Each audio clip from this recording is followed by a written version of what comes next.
Merci beaucoup. Gouverneur de Sud-Kivu, ici présent. Mesdames et messieurs, chers rescapés, chers camarades, distingués invités, à vos titres et qualités ici présents dans cette salle, au Sud-Kivu, précisément à Bukavu. Ce 13 août 2025, nous commémorons le 21e anniversaire de la tragédie de Gatumba, où plusieurs compatriotes Banyamulenge furent sauvagement assassinés. Cette attaque barbare, perpétrée contre des innocents, a marqué à jamais nos mémoires et notre conscience collective. Mais notre devoir de mémoire ne se limite pas au passé.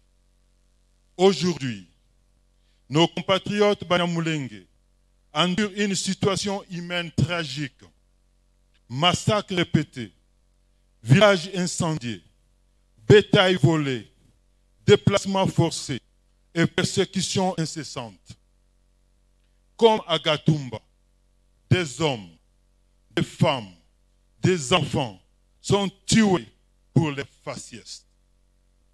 Sous le silence coupable de la communauté nationale et internationale, nous ne cesserons jamais de réclamer que les auteurs de ces crimes, passés et présents, soient traduits en justice. L'Alliance Fleuve Congo réaffirme qu'elle n'abandonnera jamais ses compatriotes. Ensemble, unis et déterminés, nous mettrons fin à cette épuration ethnique.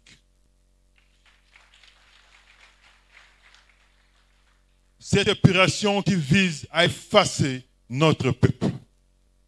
Notre engagement est irrésistible. Protéger notre population, défendre leur dignité et assurer leur avenir dans la paix.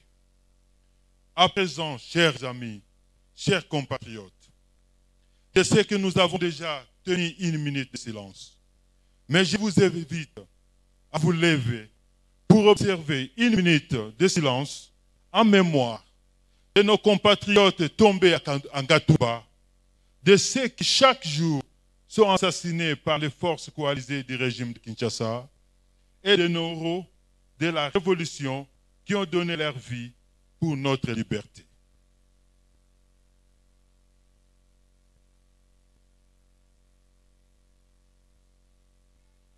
Je vous remercie. Vous pouvez vous asseoir. Merci. En ce jour, nous unissons nos voix pour dire tout haut stop au massacre de Tutsi en général et de Banyamulenge en particulier.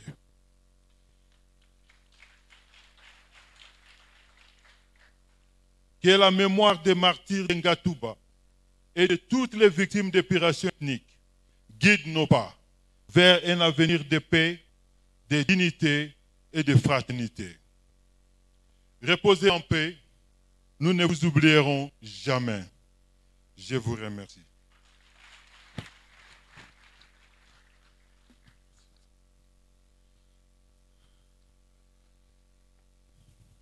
Merci beaucoup à l'Alliance Fleuve Congo qui vous a désigné pour être avec nous. Et merci pour votre mot où je retiens.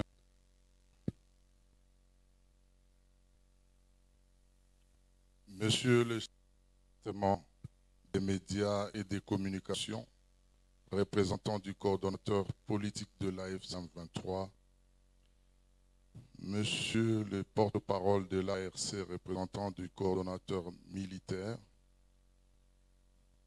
Monsieur le maire, Monsieur le président de la mutualité Banyamulenge de Bukavu, distingués invités, Mesdames et Messieurs, à vos titres et qualités. En ce jour empreint de gravité et de mémoire, nous nous rassemblons pour marquer le 21e anniversaire du massacre de Gatumba, survenu dans la nuit tragique du 14 août 2004. Ce drame qui coûta la vie à 166 réfugiés congolais Banyamulenge femmes et enfants, personnes âgées, assassinés par balles, armées blanches et brûlés vifs dans un acte de barbarie inqualifiable, reste l'une des pages les plus sombres de notre histoire contemporaine.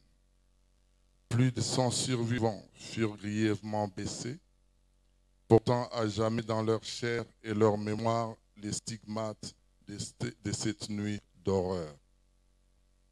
Ce massacre revendiqué par le FNL Palipeutu de l'époque ne fut pas un acte isolé.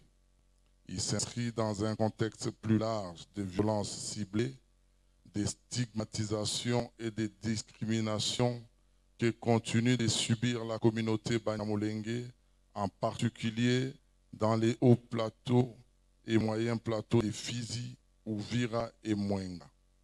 Les attaques répétées, les pillages massifs, la destruction d'infrastructures vitales et les déplacements forcés témoignent d'une persistance de la haine et de l'exclusion. Le massacre de Gatumba est bien plus qu'un souvenir douloureux pour la communauté Banyamulenge. Il est le symbole éclatant de l'échec collectif à instaurer une véritable cohésion sociale et à garantir la protection de toutes les communautés sans distinction d'origine dans l'est de notre pays. Monsieur le Président de la Mutualité Banyamulenge, distingués invités, Mesdames et Messieurs, notre mouvement, l'AFC M23, porte la vision d'un Congo uni et apaisé où la diversité culturelle n'est pas un prétexte de vision, mais une richesse nationale. Dans cette optique que nous affirmons notre engagement à lutter contre toute forme de déni, de discrimination et d'exclusion et à promouvoir un vivre ensemble fondé sur l'égalité, la justice et la dignité. Permettez-moi de rappeler ces témoignages poignants d'un rescapé. Il y avait des chants d'Alléluia, les mêmes que ceux que nous chantons dans nos églises. C'est pourquoi certains gardaient encore confiance. Puis sont venus les tirs, le feu. L'après-midi, j'avais joué au football avec des amis. Certains ont été tués.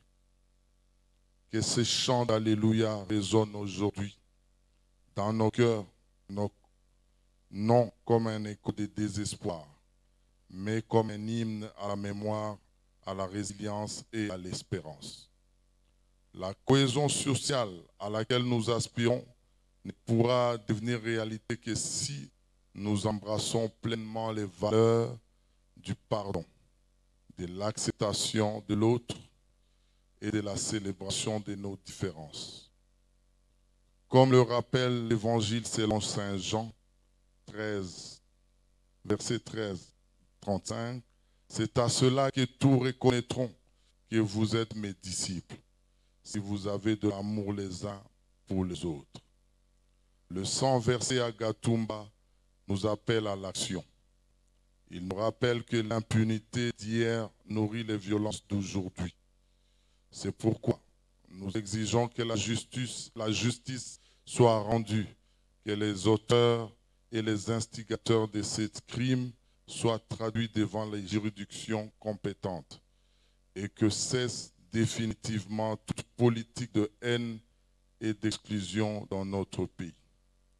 En ce jour solennel, je rends hommage aux victimes et exprime ma solidarité indéfectible aux rescapés et à toutes les familles meurtries. Ensemble, faisons du Sud-Kivu et du Congo un espace où chaque citoyen, quelle que soit son origine, se sent pleinement en sécurité et respecté dans ses droits. Que vive la République démocratique du Congo. Je vous remercie.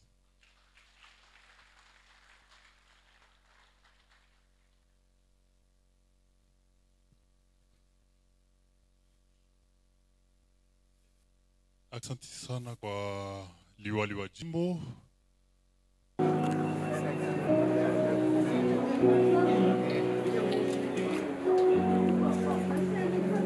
For King